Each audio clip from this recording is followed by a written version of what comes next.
Ayun, luha ka. Alam mo, kahapon may nakita akong magandang babae. Grabe, tumipo ka ba ng puso ko? Ano ka naman mapare? Hindi mo na kailangan ng babae. Babae ka naman eh. Eh, noon yun. Kasi may magandang babae doon, no?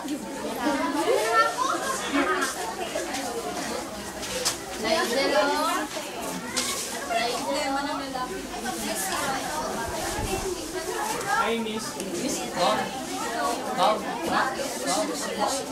Pwede bang makipagkilala? Ako nga pala si George. Ilang taon ka na ba? Ganun ba? Pwede ko bang mahingi ang number mo?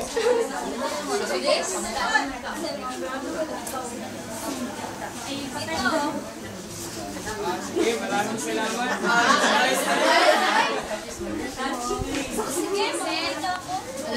Sige, ihahati na lang kita. Taga-saan ka ba? Dito lang, malapit lang. Sige, tara lang.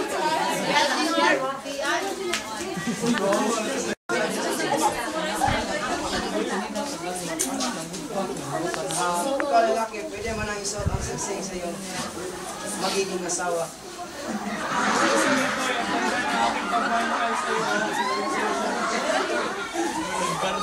Kung mahal mo ang iyong asawa, pwede mo nang halikan ang iyong asawa.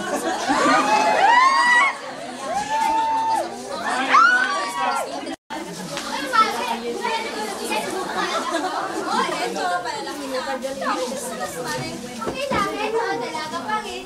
Hindi naman, ito aking panganay, si Loki.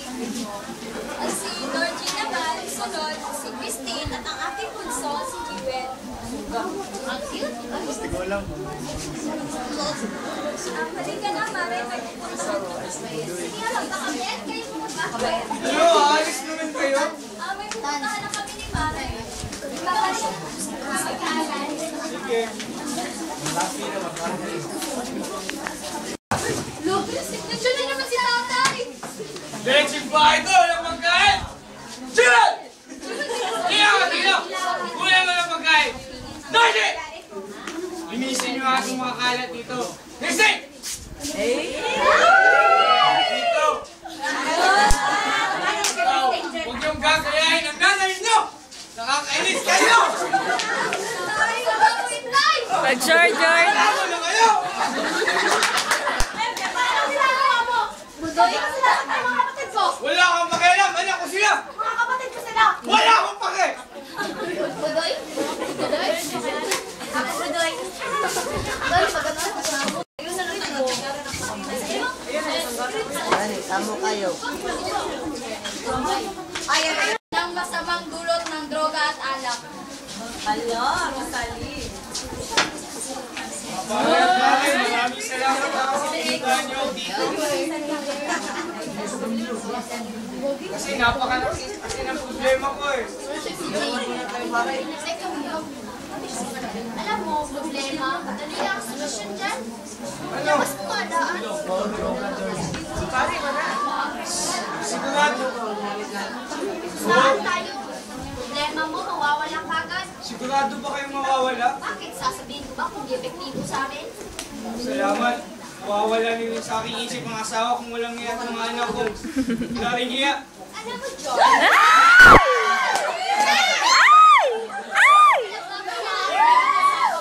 Huwag ka mag-alala. Nandito naman ako. Maraming salamat, Rosaline, kasi parati yung nandyan. Okay lang yung George. Ano, Rosaline? Uy, nag-i-up na. 10 minutes. Alam mo? Ikaw muna. Sige. Alam mo, problema ako sa bahay eh. Hindi sasabihin ako. Hindi ko talaga akalain. Baka maniwalain naman ako. Kalain mo nga ba naman? Maunahan niyo yung mga lalaki.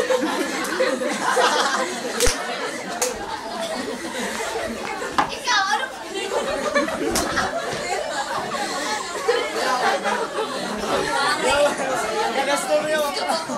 Wala akong problema, baka ikaw may problema ka ba? Malaking nga eh. Kaya mas pamilya. Ano yun? Yun nga, yung nanay ko. Alam mo, di ba ako laman sa laman, dugo sa dugo. Pero inuuna niya kayo mga lalaki. Ikaw, ano ba lang ang laman mo? Ano nararamdaman mo? Binakon.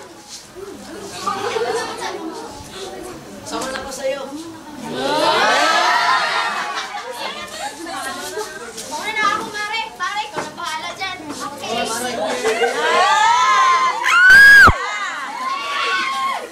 Kapit ang saga, nalandaran ng mga anak nila George na si Christine na kanyang ama na kayakap ang isang babae. Matapos ay saksihan ni Christine at dali-dali umalis ang babae.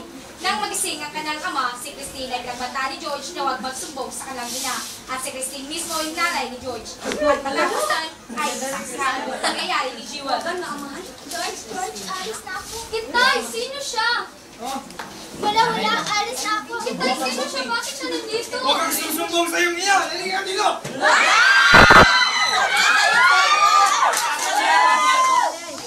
Ayun na.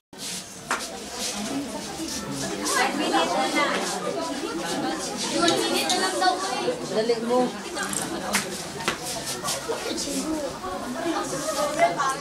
Alam mo na, ate. Ano yan? Ay, nako. Bata-bata rin ka dito. Sumama ka.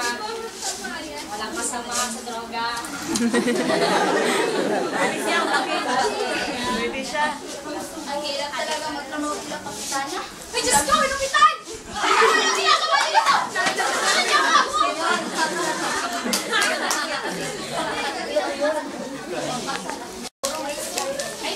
Minute na yun.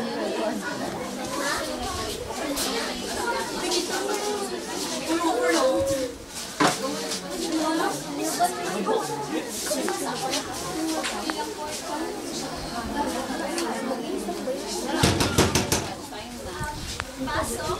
Last scene. O, magandang umaga sa inyo. Ano sa kailangan mo, Kapitana? Nandito para ako para ipahayag sa iyo ang mga pangyayari kagabi. Hindi mo ba alam na ang dalawang yan, ng mga anak mo, ay nagdodroga sa tabi ng kalye? Hindi mo ba naisip? Ano ba? Ano bang ginagawa mo dito at bakit hindi mo sila inaalala yan?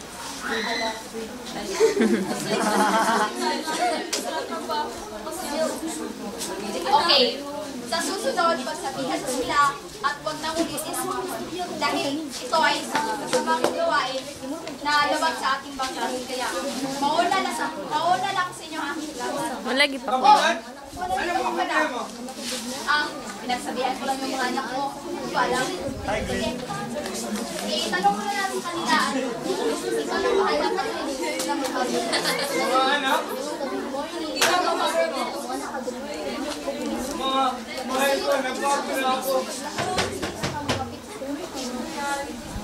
Nanay siya.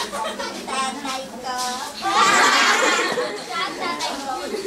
Hi, Dad. Ah! Wala akong kaya kabaliw! Anak mo siya, George. George, sino siya? Lord Rocky? Sino siya? Anak namin siya ni George. Sa dinami-dami ng lalaki, ang asawa ko pa. Kasalanan ko bang pumato siya sa akin dahil lang iniyon sa iyo. Dahil nung panahong wala ka, ako lang naman ang pumuno ng kakulangan mo bilang asawa niya. Sama-sama kayo.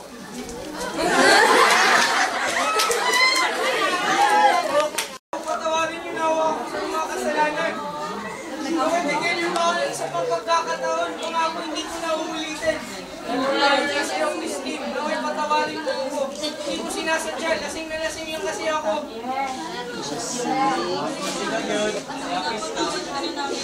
Sana hindi mo na